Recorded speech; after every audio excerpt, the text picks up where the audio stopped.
هغه افغانستان چې پاکستان به یې خوبونه لیدل چې افغانستان به یو ورځ د 5مې صوبې په نوم باندې له دوی سره ثبت او نوی ولایت به شي، خو اوس افغانستان له پاکستان څخه مخکې او تاریخ یې جوړ کړ.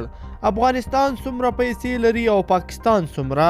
پر افغانستان باندې د ډالرو باران وشو. د چې څنګه اولي ویډیو را سره تر پایه پورې وګورئ.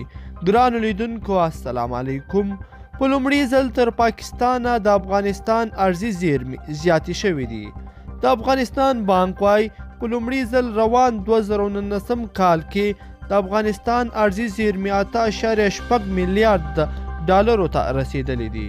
د معلوماتو پر اساس افغانستان 8.6 میلیارد ډالر ارزي زیرمې لري، خو د پاکستان بیا 7.6 میلیارد ډالر دي.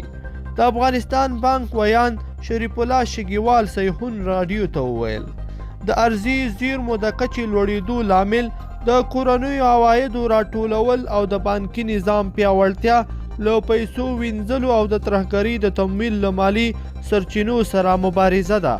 شګیوال وویل د افغانستان په بازار کې اوس د افغانیو تقاضا زیاته شوې ده.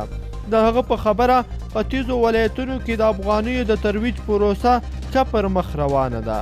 شګیوال زیاته کړې چې افغانستان په 2014 میلادي کال کې 7.4 میلیارد ډالره ارزي ذخایر درلودل، چې اوس دغه کچه 8.6 میلیارد ډالرو ته رسیدلې ده. ګرانو مینوالو، په دې هیله چې ویډیو به مو راسره تر پایه پورې کتلی وي.